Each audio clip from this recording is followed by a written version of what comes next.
مسجد اقصی میں تمام انبیاء علیہ السلام موجود ہیں. اللہ اکبر. حضور علیہ الصلوۃ والسلام تشریف لائے تو جبریل امین نے خود اذان پڑھی. اذان پڑھنے کے بعد پھر اقامت کہی.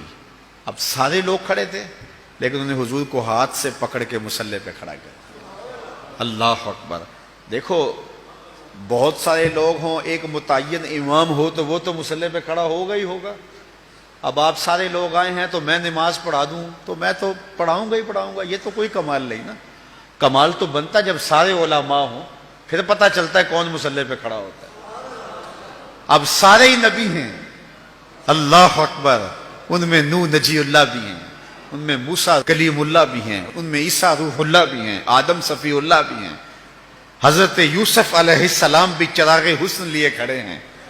صفیں بنی ہوئی ہیں. اب پتہ چلے گا نا مصلی پہ کون کھڑا ہوتا ہے.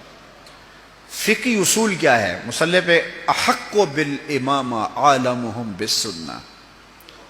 جو جب سارے لوگ پڑھے لکھے ہوں تو پھر امامت کے مصلی پہ کون کھڑا ہوگا؟ ہمارا فقہی اصول یہ ہے کہ جو سب سے بڑا عالم ہوگا وہ مصلی پہ کھڑا ہوگا. تو پھر جب سارے نبی کھڑے تھے اور وَعَلَّمَ آدَمَ الْأَسْمَاءَ كُلَّهَا کا تاج بھی سر پہ رکھے ہوئے تھے، لیکن مصلی پہ حضور آئے. اس بات کا اعلان ہے صف انبیاء میں سب سے بڑا عالم ہے تو آمنہ کا لال ہے.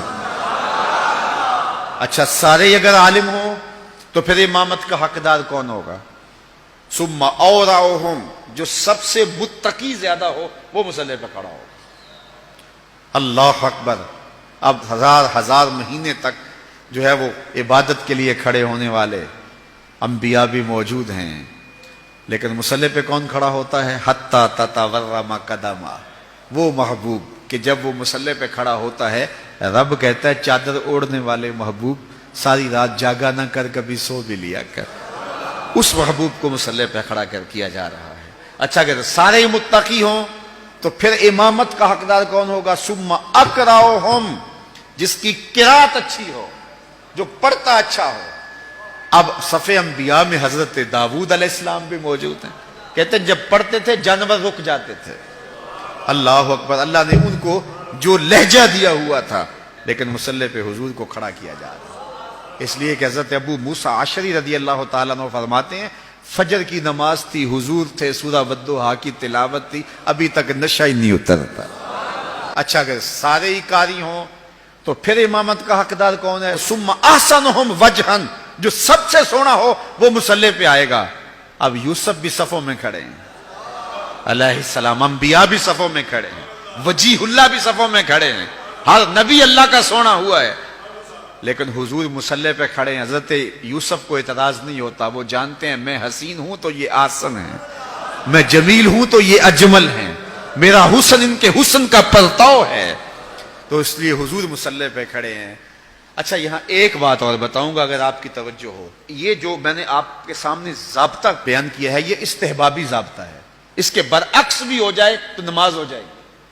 بڑا سونا جمیل حسین پیچھے کھڑا ہو اور کالے رنگ کا جو ہے وہ نقوش بھی خوبصورت نہیں ہے آگے کھڑا ہو تو نماز ہو جائے گی، کوئی حرج نہیں ہے. اچھا قاری پیچھے کھڑا ہو، کم درجے کا قاری مصلی پہ کھڑا ہو، نماز ہو جائے گی. بڑا پڑھا لکھا عالم دین پیچھے کھڑا ہو، کم درجے کا عالم آگے کھڑا ہو، نماز پہ بھی ہو جائے گی. انتہائی تہجد گزار شب زندہ دار پیچھے کھڑا ہو لیکن آگے کھڑے ہونے والا تہجد گزار نہیں بھی ہے لیکن متقی ہے، پھر بھی نماز ہو جائے گی. یہ استحبابی ہے کہ یہ ترجیح ہونی چاہیے، لیکن اس کے برعکس بھی ہوگا تو پھر بھی نماز ہو جائے گی، حرج کوئی نہیں. لیکن ایک وصف ایسا ہے، ایک ترجیح ایسی اگر وہ نہیں ہوگی تو نماز ہی نہیں ہوگی. اور وہ کیا ہے؟ جنسی تفوق. اس کی ایک مثال میں آپ کے سامنے رکھتا ہوں. ماں افضل ہے یا بیٹا؟ ماں. پھر ماں قاریہ بھی ہو بیٹا قاری نہ ہو، ماں عالمہ بھی ہو بیٹا عالم، ماں حافظہ بھی ہو بیٹا حافظ نہ ہو، اور ماں متقیہ بھی ہو بیٹا متقی بھی نہ ہو، اور ماں سب سے زیادہ پڑھی لکھی ہو اور بیٹے اس درجے پہ نہ ہوں. اور پھر ماں ہونے کے ناطے سے شرف بھی ہے. اب گھر میں بیٹے کوئی ماں کے پاؤں دبا رہا تھا، کوئی ماں کے کندھے دبا رہا تھا، کوئی ہاتھ چوم رہا تھا، چلتے چلتے اذان ہو گئی، باہر شدید بارش ہو رہی تھی، پروگرام بن گیا گھر میں نماز پڑھا لیں۔ مصلی پہ کون کھڑا ہوگا؟ ماں یا کوئی بیٹا؟ افضل کون ہے؟ ماں۔ قاریہ بڑی کون ہے؟ عالمہ بڑی کون ہے؟ لیکن پھر ماں کو مصلی پہ ہونا چاہیے۔ کیوں ماں مصلی پہ کھڑی نہیں ہوتی؟ ایک وصف ایسا ہے جو ماں میں نہیں، اور وہ کیا ہے؟ جنسی تفوق اس کو حاصل نہیں ہے۔ الرجال قوامون علی النساء، مردانہ پن زنانہ پن سے افضل ہے، رجولیت نسوانیت سے افضل ہے۔ تو رجل ہونا، مرد ہونا، مردانہ پن، یہ وہ وصف ہے جس نے ماں کو پیچھے کر دیا، بیٹے کو آگے کر دیا۔ عزت اپنی جگہ، سلوٹ اپنی جگہ، سلام اپنی جگہ، علم اپنی جگہ، زہد تقوی اپنی جگہ۔ بیٹے کہیں امی ہاتھ جڑے ہیں، تیرے پاؤں بھی چومتے ہیں، تیرے تلووں کا دہن بھی پیتے ہیں، لیکن یہ ہماری مجبوری ہے، مصلی پہ ہم نے جانا ہے، اس لیے کہ جنسی طور پہ فضیلت ہمیں حاصل ہے۔